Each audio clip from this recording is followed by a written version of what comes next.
hello friends मोर channel स्वागतम जनाइছো মই আজি এই কাপোৰটোৱে ডিজাইনাৰ কুৰ্তি কাটিং আৰু ষ্টিচিং দেখাম ৰেডিমেড কুৰ্তি ষ্টাইলত তাৰ বাবে ডিজাইনিং কৰিবৰ বাবে এই কেইটা নেটৰ টুকুৰা লৈছো আপোনালোকৰ ওচৰত যিকোনো এমব্ৰইডাৰী থকা টুকুৰা হলেও হ'ব ডিজাইন কৰিবলৈ আৰু লেছ লৈছো কাপোৰ 2.5 মিটাৰ লৈছো এই কাপোৰটোৰ পানাটো 44 ইঞ্চৰ হয় এটো মই লং কুৰ্তি বনাম যদি কাপোৰটোৰ পানাটো কম হয় তেনেহলে 3 মিটাৰ লাগিব ইমান জোখত বনাবলৈ প্ৰথমতে মই টপ পাৰ্টটো কাটিং কৰিম টপ পাৰ্টটো এনেকৈ মই 15 ইঞ্চ লেন্থ লম এটো 14 ইঞ্চৰ ৰেডি হ'ব যদি ইয়াতকৈ দীঘল লাগে তেনেহলে 16 ইঞ্চ লৈ ল'ব সমানে এটো 4 ভাঁজ কৰি ৰাখিলো আৰু ইয়াৰ লেন্থ লম 15 ইঞ্চ প্ৰথমতে এডাল চিনটানি সমান কৰি লম লেন্থটো লৈ লম 15 ইঞ্চ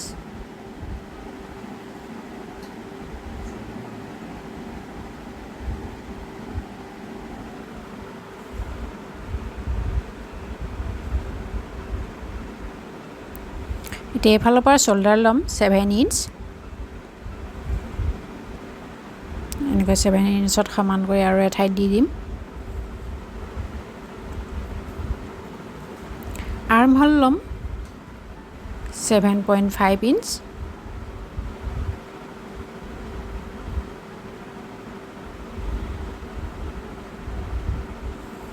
এতিয়া চেষ্টৰ জোখ লম 4 ভাগৰ এভাগ 36 হয় চেষ্ট 4 ভাগৰ এভাগ 9 ইঞ্চ ইয়াত লুজিং লাগিব 0.75 ইঞ্চ মানে 1 ইঞ্চতকৈ অলপ কম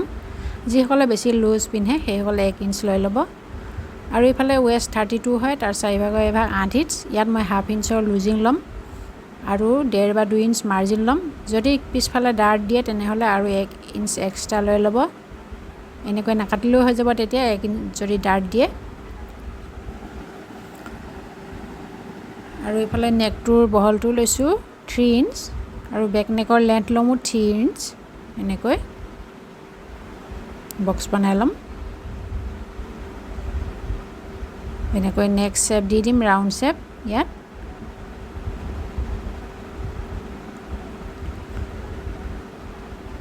আৰু এতিয়া ফ্ৰন্ট নেকটোৰ লেন্থ লম 6 ইঞ্চ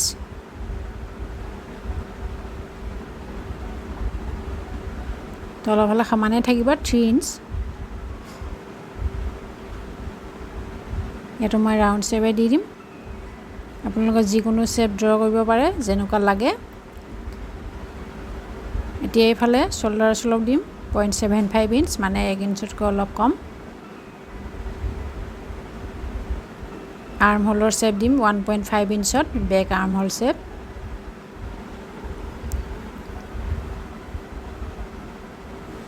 আৰু এতিয়া ফ্ৰন্ট আৰ্ম হোলৰ বাবে 1 ইঞ্চ এনেকৈ ভিতৰ ফালে চিন দি লৈছো আৰু এনেকৈ লাইন টানি লম এনেকৈ ফ্ৰন্ট আৰ্ম হোলৰ শেপ দি দিম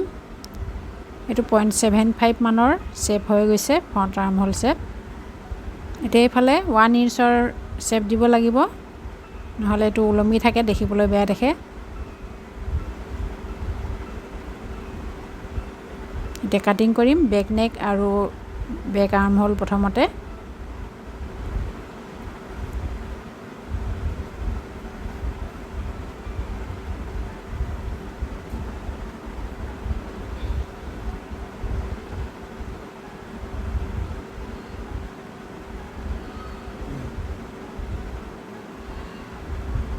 বেক নেকটো প্ৰথমতে কাটিং কৰিম তাৰ পিছত এটা পাৰ্ট উলিয়াই থম এটো চেন্টাৰত মই কাট লগাই দিছো পিছত মই ডিজাইনিং কৰিম তেতিয়া লাগিব এটা পাৰ্ট বেক পাৰ্টটো উলিয়াই দিম তাৰ পিছত ফ্ৰন্ট পাৰ্টৰ ফ্ৰন্ট নেক আৰু আৰ্ম হোলৰ কাটিং কৰিম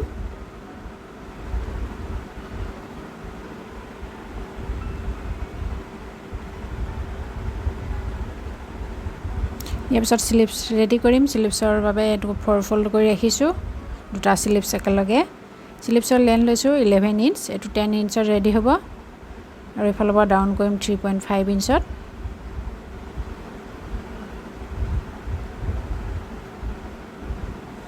এতিয়া ইয়াত আৰ্ম হোলৰ লেন্থটো লৈ লম মই ইয়াত 8 ইঞ্চ লম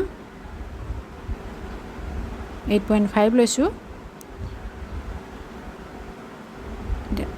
স্লিপ শেপ দি দিছো এনেকৈ ইয়াৰ পিছত মাৰ্জিন বডি পাৰ্টৰ যিমান লৈছিলোঁ সিমানখিনি ইয়াতে লৈ ল'ম স্লিভছ ৰাউণ্ড যিমান হয় সিমান লৈ ল'ব হাফ লৈ ল'ব মই ইয়াত 6 লৈছোঁ আৰু মাৰ্জিন লৈ ল'ম যিমানখিনি লাগে 2 ইঞ্চ লৈ লৈছোঁ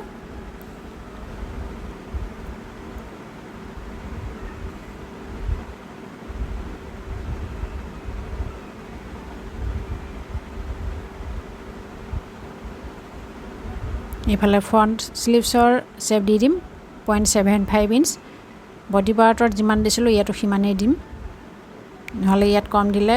স্লিভছটো ছুটি হৈ যাব আৰ্মহোলৰ ফালে নিমিলা হৈ যাব এটা চেণ্টাৰৰ কাট লগাম তাৰপিছত কাটিং কৰি ল'ম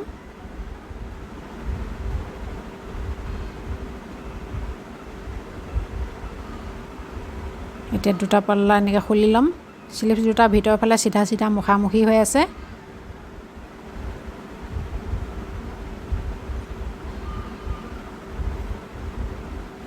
বডি পাৰ্টটো কাটিং হৈ গৈছে টপ পাৰ্টটো এতিয়া বটম পাৰ্টটো কাটিং কৰিব লাগিব এইটো মই যিমানখিনি কাপোৰ আছে সিমানখিনি মই সমানে দুভাগ কৰি ল'ম এনেকৈ দুভাজ কৰি লৈছোঁ এইখিনি তলত লেন্থটো হ'ব কিমান লেন্থ হ'ব মই দেখাই আছোঁ যিমানখিনি কাপোৰ বাছিলে ইয়াৰে 37 ইঞ্চ আছে এইটো মই ফ্ৰণ্ট আৰু বেক দুইটা সাইডৰ বাবে হৈ যাব ইয়াৰ লেন্থটো ইয়াত 35 ৰেডি হৈ যাব এইটো 37 আছে আৰু বডি পাৰ্টটো 14 ইঞ্চৰ ৰেডি হ'ব প্ৰায় 48 মান ইঞ্চৰ 48 ইঞ্চ মানৰ লেন্থ হৈ যাব এইটো কুৰ্তিটোৰ আপোনালোকৰ ছুটি লাগিলে ছুটি কৰিব পাৰে ইয়াতকৈ তাৰপিছত এনেকৈ গেডাৰ্ছ বনাম ইয়াত মই এনেকৈ কুচ দি ল'ম দুইটা পাৰ্টৰ বাবে তাৰপিছত ডিজাইনিঙৰ বাবে এইটো মই লাইনিঙৰ পিচ লৈছোঁ তাৰ ওপৰত এইটো নেটৰ কাপোৰটো দি দিম মই এইটো বেছিকৈ হাইলাইট কৰিবৰ কাৰণে মই বেলেগ কালাৰ দিছোঁ আপোনালোকৰ যি কালাৰ লাগে লৈ ল'ব এনেকুৱা নেট থাকিলে নহ'লে বেলেগ এমব্ৰইডাৰী কাপোৰ থাকিলেও দি দিব পাৰে ইয়াৰ লেন্থ 13 ইঞ্চ লৈছোঁ আৰু বহলটো 9.5 আৰু চাৰিওফালে চিলাই কৰি ল'ব লাগিব আৰু এইটো পিচ স্লিভছৰ বাবে লৈছোঁ ইয়াৰ বহলটো 2.5 ইঞ্চ আৰু স্লিভছৰ ৰাউণ্ড যিমান সিমানেই লাগিব দুইটা পিছৰ বাবে দুটা লাইনিং পিচ লৈছোঁ আৰু নেট পিচ লৈছোঁ তাৰপিছত এইটো মই চিলাই কৰি ল'লোঁ চাৰিওফালে এইটো ডিজাইনিঙৰ বাবে যিটো পিচ ৰেডি কৰিছিলোঁ প্ৰথমতে এইফালে মই নেকত যিমান লৈছিলোঁ নেকটোৰ বহল 3 ইঞ্চ লৈছিলোঁ এনেকৈ 3 ইঞ্চৰ চিন দি দিছোঁ দুইফালে এনেকৈ সমানে ভাঁজ কৰি মই 3 ইঞ্চৰ চিন দি দিছোঁ তাৰপিছত ইয়াতো চেণ্টাৰত চিন লগাইছোঁ আৰু এইফালেও চেণ্টাৰত চিন লগাম এনেকৈ সমানে এনেকৈ চেণ্টাৰ মিলাই দিলে সমান হ'ব দুইটা সাইডে তাৰপিছত এনেকৈ বডি পাৰ্টটো উল্টা হৈ আছে তাৰ ওপৰত এইটো ওলোটাকৈ দিছোঁ আৰু এই চিন যে দিছোঁ সেইখিনি বাহুৰ কাটৰ লগত মিলিব লাগিব স্লিভছ বাহুৰ কাট আছে তাৰ লগত চিন কেইটা মিলিব তাৰপিছত পিন লগাই চাৰিওফালে ভালদৰে ফিক্স কৰি ল'ব লাগিব তাৰপিছত চিধা কৰিম এতিয়া নেকটোৰ ৰাউণ্ড যেনেকুৱা আছে তেনেকুৱা এনেকৈ ৰাউণ্ডত চিলাই কৰি ল'ব লাগিব মই চিলাই কৰি ল'লোঁ এতিয়া ভিতৰৰ যিখিনি এক্সট্ৰা কাপোৰ সেইখিনি কাটি উলিয়াই দিম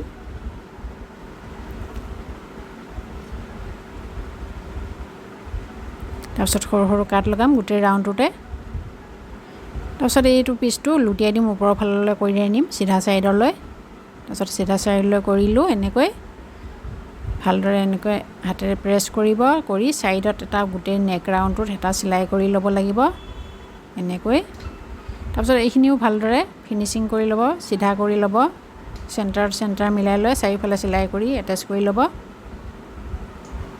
মই এটেচ কৰাৰ আগতে এইখিনি তলত মই এটা লেছ লগালোঁ গোল্ডেন কালাৰৰ দেখিবলৈ ডিজাইন কৰিবৰ বাবে ভাল লাগে আৰু সাইডত লেছ লগাম মই এতিয়ালৈকে চিলোৱা নাই সাইডটো তাৰপিছত এই লেছডাল এনেকৈ এইটো ধুনীয়া সিকুৱেন্স থকা লেছ হয় এইখিনিলৈ আনি এক্সট্ৰা অলপ ৰাখি এইফালে ভিতৰৰ ফালে সোমাই দি চিলাই কৰি দিম আৰু এইফালেও তেনেদৰে কৰিম এইখিনিলৈ আনি 1 ইঞ্চমান এক্সট্ৰা ৰাখি সেইখিনি ভিতৰলৈ সোমাই দি তাৰ ওপৰত চিলাই কৰি দিম তেনেকৈ মই চিলাই কৰি ল'লোঁ তাৰপিছত বেক নেকটো ৰেডি কৰিব লাগে ইয়াৰ বাবে মই অৰে পট্টি কাটি লৈছোঁ এনেকৈ ৰাউণ্ডত প্ৰথমতে চিলাই ল'ম এনেকৈ ঘূৰাই মই ৰাউণ্ডত চিলাই কৰি ল'লোঁ এতিয়া অকণমান সৰু পট্টি এটা নিচিনা কৰি ইয়াৰ ওপৰত চিলাই কৰিব লাগিব গোটেই পট্টিটো পিছফাললৈ দিব নালাগে অলপ পট্টি এটা কৰি মই ইয়াত চিলাই কৰি ল'ম বাকিখিনি ফিনিশিং ফ্ৰণ্ট পাৰ্টৰ লগত যেতিয়া জইন কৰিম তাৰ পিছতে ফিনিশিং দিম বেক নেকটো তাৰপিছত স্লিভছটো মই এনেকৈ ডাবল ফল্ড কৰি চিলাই কৰি ললোঁ তাৰপিছত এই পটিটো যেটো ডিজাইন কৰিবলৈ লৈছোঁ হেতু এনেকৈ সিঙ্গল ফল্ড কৰি ভিতৰলৈ সোমাই দি এনেকৈ চিলাই যাম এনেকৈ ফল্ড কৰি যাম আৰু চিলাই যাম এনেকৈ আৰু আনটো সাইডত এনেদৰে কৰিম এনেকৈ ফল্ড কৰিম আৰু চিলাই যাম এনেদৰে মই চিলাই কৰি ললোঁ তাৰপিছত নেকটো ৰেডি কৰি ললোঁ তাৰপিছত এই তলৰ যেটো বটম পাৰ্টটো হেতু এনেকৈ প্লেটছ বনাম কুচ দি নহলে চিলাই কৰি দি এডাল খুঁটা টানি দিলেও কুচ হয় তাৰপিছত ফ্ৰণ্ট পাৰ্টটোৰ বাবেও এনেদৰে কুচ কৰিম এটো পাৰ্ট এনেদৰে তাৰপিছত এটো পাৰ্ট মই কুচ কৰি আনিলোঁ এনেদৰে চিলাই কৰি ইয়াৰ যেটো ৱেষ্টৰ সৈতে সমান কৰি লৈছোঁ তাৰপিছত ইয়াৰ লগত এনেকৈ কৰিম কৰি ইয়াৰ ওপৰত উঠিয়াই দিম এনেকৈ মানে সিধা সিধা ভিতৰলৈ থাকিব তাৰপিছত কমৰত এনেকৈ জইন কৰিম চিলাই কৰি এনেকৈ চিলাই কৰি দি জইন কৰিম তাৰপিছত চিলাইটো সিধা কৰাৰ পিছত তাৰ ওপৰত এটা চিলাই মাৰি লম এনেকৈ মই দুইটা পাৰ্ট ৰেডি কৰি ললোঁ ফ্ৰণ্ট আৰু বেক তাৰপিছত এটাৰ ওপৰত এটা উলটা কৰি দিলোঁ এতিয়া শোল্ডাৰ দুটা জইন কৰিম শোল্ডাৰ দুটা জইন কৰোঁতে এনেকৈ কৰিব লাগে তেতিয়া ফিনিশিঙত হয় যেটো মই পটি ৰাখিছিলোঁ পটিটো এনেকৈ সমান কৰি লৈ পটিটো বেক ফাললৈ দি দিব লাগিব এনেকৈ কৰিলে জইনটো ওলাই নাথাকে নেকৰ সাইডে ফিনিশিং হয় ডাবল চিলাই কৰি ল'ব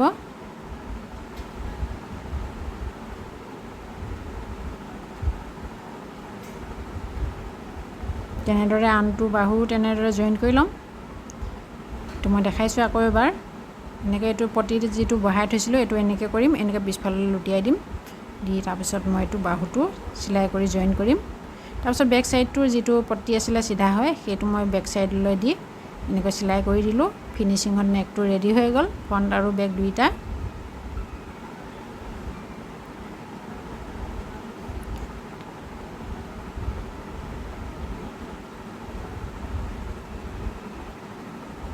ইয়াৰ পিছত এনেকৈ সিধা কৰিম এতিয়া স্লিভছ এটাচ কৰিম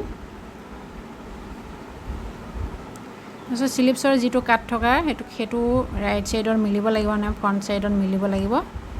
যেনেকৈ উলটা কৰি লম লৈ চেণ্টাৰৰ পৰা চিলোৱা আৰম্ভ কৰিম বাহুৰ পৰা এনেকৈ এফালে প্ৰথমতে চিলাই লম তাৰপিছত আনটো সাইডে আকৌ বাহুৰ পৰা চিলাই মাজৰ পৰা তেনেকৈ দুইটা স্লিভছ মই এটাচ কৰি ললোঁ তাৰপিছত এতিয়া উলটা কৰিম কৰি ফিটিঙৰ চিলাই দিম ইয়াত ফিটিঙৰ বাবে যিমান মাৰ্জিন ৰাখিছিলোঁ তাতে চিলাই কৰিম আৰু তললৈ কমাই আনিম কাপোৰটো হাফ ইঞ্চত ৰাখিম চিলাইটো আৰু এইফালেও তেনেকৈ স্লিভছ ৰাউণ্ড যিমান আছিল সিমান মাৰ্জিনত চিলাই কৰিম তাৰপিছত বডি পাৰ্ট যিমান মাৰ্জিন লৈছিলোঁ তাতে চিলাই কৰিম তললৈ চিলাইটো আনি কমাই লম হাফ ইঞ্চৰ ৰাখিম তাৰপিছত শেষত এটো ডাবল ফল্ড কৰি গোটেই ৰাউণ্ডটো এনেকৈ চিলাই কৰি দিম তাৰপিছত কুৰ্তিটো ৰেডি হৈ যাব ভিডিওটো ভাল লাগিলে লাইক কৰিব কমেন্ট কৰিব আৰু চেনেলটো যদি সাবস্ক্ৰাইব কৰা নাই তেনেহলে সাবস্ক্ৰাইব কৰি ৰাখিব এনেকুৱা ধৰণৰ নতুন ভিডিও পাবলৈ ভিডিওটো চোৱাৰ বাবে ধন্যবাদ